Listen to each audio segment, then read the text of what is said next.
we actually started dialoguing before about the question of, the space between Rashi's reading of the Song of Songs, where God is the man and Israel is the woman. Right. And the Zohar is that both sides are God. Right.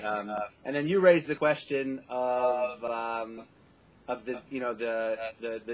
sort of the dangerous male aspect of God in this piece. Yeah, it's definitely the part of the piece that what is most striking to me is that I think it's an issue whether it's God or God Israel, but this question that there has to be part of the relationship that's based on this fear of the physical strike.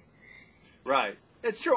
Although the way I would read the physical strike, the danger of the left arm, which is interesting because paradoxically that's also the Shekhinah in a way. In other words, because the left arm is the female side. Right. So there's a certain paradoxical element there. It's the weaker side that's coming at you.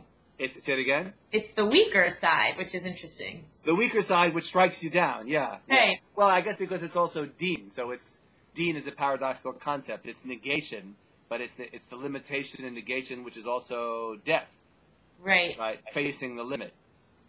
But it's also interesting that, in other words, the one way to read the fear or the danger here is it's not that she's in danger, but that the forces of evil in the world that are holding her down, which of course is also a problematic gender role, but that the forces of evil that are holding her down, I think those are the ones that are supposed to be in fear on Rosh Hashanah, in terms of the way I read this piece. But then when I saw how you were reading it, it's also true that we're supposed to be afraid on Rosh Hashanah. Yeah, right. And there's simultaneously something really effective about that, about saying you should actually be afraid. And you're not going to get as much out of the high holiday season if you don't really have that fear. Right. If you don't take the strike seriously. Right. The danger of it, right. So I guess the implication, if I put those two things together, which I hadn't really thought of, is that, in a sense, it's the forces of evil which have to fear God on Rosh Hashanah, and what's not clear is where we are in that picture. Maybe we ourselves are playing the role of those who are holding the Shekhinah down, and so we should be afraid. Right. Well, I think it's an interesting image to me when you take Israel out of it and say that both sides are God, because then you can have this whole holiday experience as something that's happening with God, and we're witnessing it, which is a totally different way of thinking about the holidays than I'm used to hearing, where it's really between me and God, to say this is God, the good side battling the dark side and trying to work through that, and here I'm bearing witness to it. Right. Although I think that's true, but what also complicates it is that, in other words, in a sense, both Israel and God, or both Israel and the Holy One, are both part of God, in the sentence you just said. From another sense, though, we're parallel to both parts of God. Right. In other words, because we have in ourselves that same male and female side. In fact, the idea of Adam in the Zohar, a human being, is both male and female, giving and receiving. Right. That's so awesome. You really have a four-way option. In other words, you're witnessing something happening in God. Both sides are God in you, fighting it out in some sense. Right. And we can be Israel and God can be the Holy One, and we can be the Holy One and God can be Israel. Right. That's great, actually. When it's both us, that's also really powerful to say the fear should be there within you on Yom Kippur and Rosh Hashanah. On Rosh Hashanah, if you aren't really worried that your left side might take over, then you're missing something also. That's also interesting, Sasha. You're saying like that the danger of the left side is not just being punished, but it's also that which is further left, which is the evil, right? Yeah. The line between Yitzchak and Esav. Right. And pull yourself back a little bit on Rosh Hashanah or you'll end up too far over. That's an interesting interpretation of what the danger is. I hadn't thought of that either. In other words, the danger. In other words, if I want to read both sides as part of myself, the danger of being struck by the left side is being taken over in a sense by the Sitra Achra, by the other side, by the dark side.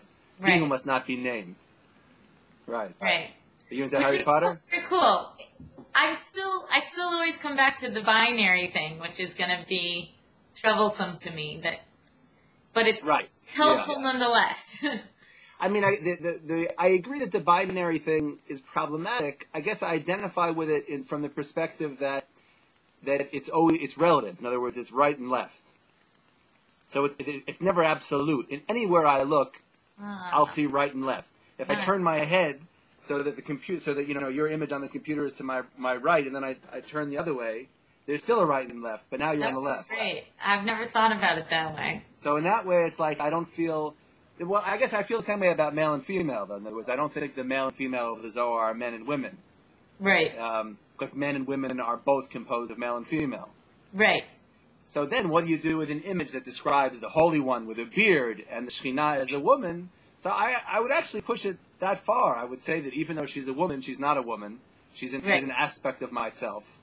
You know what I mean? I actually would sort of divide it up like Zachar Nekeva in the Zohar. I would say Zachar is different than men, and Nekeva is different than women. So the maleness and femaleness in the Zohar are essentialist qualities of flowing forth and receiving, which are always happening in unison all the time. They're never really distinct. They're like form and matter. Right. But so I can be a man male or a man that's female, or both at the same time, which is really what's happening. And a woman is both male and female. Right, left. You can't have a right without a left. Say it again? Just like you can't have a right without a left. Right. So it's binary, but always from this, they're really four genders, and they're really all present all the time in any real relationship. Right. It's a spectrum. Right. That's a spectrum. Right. Now, part of the reason I may read it that way is in response to the criticism that you're making. I'm not sure. In other words, I think the historical meaning is probably complex, and certainly doesn't limit itself to the kind of reading that you and I are comfortable with. Although in the Zohar, I feel like it's more likely than, twisting Rashi to say it's a spectrum. I think we were really twisting. The Zohar might really be intended to be that. Right. So, well, I mean, like, just the mother is safer. You feel safer, yeah. Also, because even like you take the mother in the Zohar, who's the mother, yet plays a totally male role as providing of sustenance. So in some sense, the ultimate image of maleness is the mother, which is certainly counterintuitive, right? Yeah. Right. And awesome.